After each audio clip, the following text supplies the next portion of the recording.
अस्सलाम वालेकुम। पहले आप ये वीडियो देख लीजिए। पूछना चाह रहे हैं कि हजरत काला लिबास पहनना कैसा है, जायज है या नाजायज, शरई रहनुमाई फरमा दे। भाई अब्दुल रहमान शाहिद, काला लिबास पहनना बिल्कुल जायज है, कोई नाजायज नहीं है, लेकिन इस पर दो तीन बातें आप जहन नशीन कर लें। आप काला लिबास उन दिनों में न पहने जिस दिनों में अहले बातिल पहनते हैं और उन्होंने अपने शिआर के दिन काले लिबास के तौर पे बनाए, उन दिनों में आप न पहने, ताकि आपकी मुलाबसत और मुशाबहत उनके साथ लाजिम ना आए। आम दिनों में आप काला लिबास पहने, कोई मना नहीं, काला लिबास जायज है। लेकिन जो उलमाए कराम मना फरमाते हैं वो इस बुनियाद पे फरमाते हैं कि पसंदीदा लिबास नहीं। लेकिन जो उलमाए कराम मना फरमाते हैं वो इस बुनियाद पे फरमाते हैं कि पसंदीदा लिबास नहीं है, कि पसंदीदा लिबास नहीं है। पसंदीदा लिबास शरीयत में सफेद, वरना काले की गुंजाइश है, कोई मना नहीं।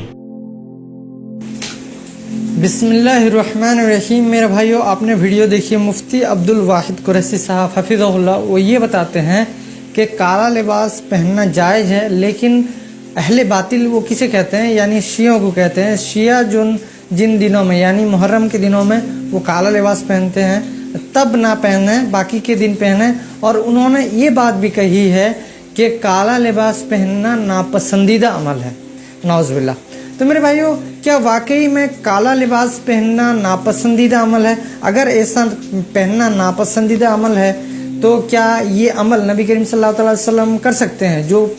जो अमल नापसंदीदा है तो वो अमल नबी करीम सल्लल्लाहु अलैहि वसल्लम कैसे कर सकते हैं? तो मेरे भाइयों, इसका तफसीली जवाब देंगे इंजीनियर मोहम्मद अली मिर्जा साहब। आप वीडियो को कंप्लीट एंड तक जरूर देखिए ताकि आपको पूरी बात समझ में आए। बिना किसी ताखीर के अल्लाह का नाम लेके शुरू करते हैं।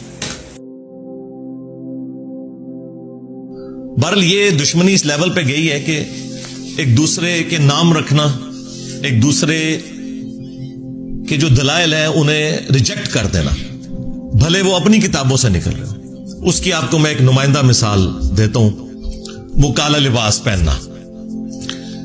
सुन्नियों के बच्चे बच्चे को ये रटाया गया कि ये काला लिबास जो है ये जहन्नमियों का लिबास है, नाऊज़ु बिल्लाह मिन ज़ालिक, नाऊज़ु बिल्लाह। और पूछे ये लिखा कहां हुआ है, किस हदीस की किताब में लिखा हुआ है? तो वो ये कहेंगे कि उलमा फरमाते हैं। अगर उलमा फरमा रहे हैं तो इसका मतलब है कि फिर उलमा गद्दारी कर रहे हैं, अगर ये हदीस की किताबों में नहीं लिखा हुआ। इसी को तो हमने अर्ज किया है कि मरने से पहले ऐ मुसलमान कर ले इस पे गौर, किताबों का खुदा और है, बाबों का खुदा और। अगरचे बाबे भी इसी खुदा को मानते थे, लेकिन उन्होंने तालीमात अपनी दी हैं। अल्लाह के महबूब सल्लल्लाहु अलैहि वसल्लम को जो अल्लाह अज़्ज़ व जल ने तालीमात दी थी वो उन्होंने पसे पुष्ट डाल दी, अपनी खुराफात को उन्होंने दीन बना के पेश किया। इसलिए हम कहते हैं कि वो खुदा और है। ये उन मानों में नहीं है कि कोई वो किसी और खुदा की पूजा करता है, खुदा तो सबका एक है। हिंदू उसे भगवान कहते हैं, क्रिश्चियन उसे गॉड कहते हैं, हम उसे अल्लाह कहते हैं, खुदा कहते हैं, सुपर नेचुरल एजेंसी कह देते हैं, सुप्रीम बीइंग कह देते हैं, सुपर नेचुरल अथॉरिटी कह देते हैं। कोई भी लफ्ज उसके लिए इस्तेमाल करें जो अच्छी क्वालिटीज वाले अल्फाज हैं, तो खुदा तो सबका एक है। तो ये तालीमात इन्होंने बदल दी। क्या इन्हें यह नहीं पता था कि सही मुस्लिम के अंदर मौजूद है कि नबी सल्लल्लाहु अलैहि वसल्लम की वफात के बाद अस्मा बिनते अबी बकर ने एक किसरवानी त्यालसी काला जुब्बा निकाला। किसरवानी यानी पर्शियन अंपायर का, वो काला ही हुआ करता था, जिस तरह सिंधी अजरक रेड होती है, और उसके ऊपर गोट भी लगी हुई थी।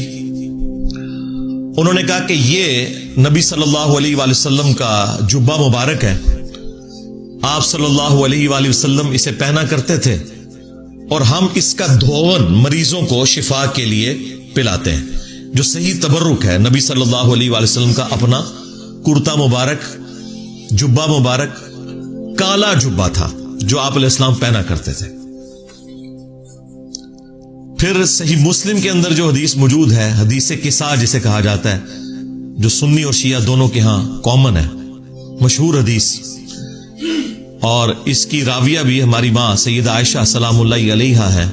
वो कहती हैं कि नबी सल्लल्लाहु अलैहि वसल्लम अपने घर से इस हाल में बरामद हुए कि आपने एक मुनक्कश चादर काले रंग की ओढ़ी हुई थी, जिसके ऊपर ऊंट के कजामों की मानत डिजाइन भी बने हुए थे, जिसकी वजह से ये हमारी नातें लिखी जाती हैं, काली कमली वाले। तो चिट्टी कमली वाले क्यों नहीं कहते? ये तो जहन्नमियों का लिबास नहीं है, नातों में नहीं ख्याल आया? तो ये तो मुस्लिम शरीफ में था।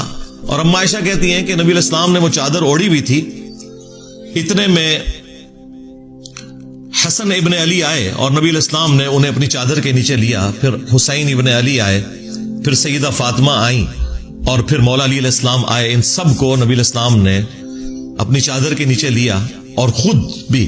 अब ये एक बड़ा गैर मामूली वाकया है, और सईदा आयशा ये मंजर देख रही है, और उन्होंने कोई कंजूसी नहीं की इसको बयान करने में।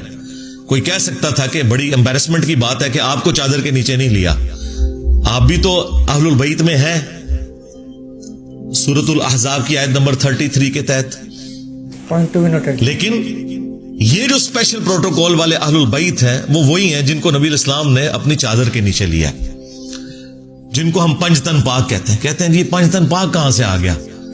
अरबी में तो पे होती ही नहीं है भाई। अगर हक 4 यार की चे की 3 नुक्ते होते हैं अरबी के अंदर, हालांकि अरबी में चे होती नहीं है, तो पंजतन पाक भी अगर पे आ गई तो ये जाहिर है ये टर्म्स हैं फारसी जुबान में या उर्दू जुबान में, लेकिन अपनी असल में तो मौजूद है पंजतन पाक भी और हक 4 यार भी।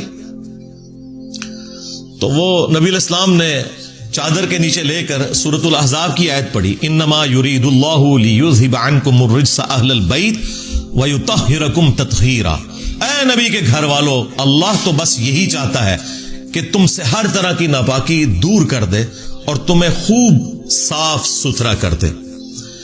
अब ये काली मुबारक चादर नबी सल्लल्लाहु अलैहि वसल्लम ने ओढ़ी हुई थी, जुब्बा भी हो गया यानी कुर्ता भी, चादर भी हो गई, पीछे पगड़ी बची। तो सरकार वो भी सही मुस्लिम के अंदर मौजूद है कि नबी सल्लल्लाहु अलैहि वसल्लम जब जुम्मे के खुतबे के लिए मिंबर के ऊपर आते तो आपने काले रंग की पगड़ी पहनी होती थी। इसी तरीके से सही मुस्लिम में एक और हदीस है कि अल्लाह के महबूब सल्लल्लाहु अलैहि वसल्लम जब फतेह मक्का के मौका पर दाखिल हुए मक्का शरीफ में, तो आपने काले रंग की पगड़ी पहनी हुई थी। यानी आप इस्लाम का कुर्ता जुब्बा भी काला, आपकी चादर भी काली, आपकी पगड़ी भी काली, और गिलाफे काबा काला। और फिर वो मशहूर हदीस जो अक्सर आपको सुनने को मिलती है, जिसके नाम के ऊपर पूरी दुनिया में हंगामा मुसलमानों ने, जिहादी तंजीमों ने खड़ा किया हुआ है, मुस्नद अहमद में है, अल मुस्तदरक लिल हाकिम के अंदर मौजूद है कि जब खुरासान से काले झंडे आते हुए देखो तो उनका इस्तकबाल करना, उनमें अल्लाह का खलीफा महदी होगा अलैहिस्सलाम। तो वहां पे भी काले झंडे का जिक्र है। तो नबी इस्लाम का झंडा भी काला, आपका कुर्ता मुबारक भी, जुब्बा भी काला, आपकी चादर भी काली, आपकी पगड़ी भी काली। अब मुझे बताएं कौन सी चीज पीछे रह गई है? कौन सी रह गई आप बताइए कमेंट। लेकिन दुश्मनी इस लेवल के ऊपर के कहा कि जहन्नमियों वाला लिबास है।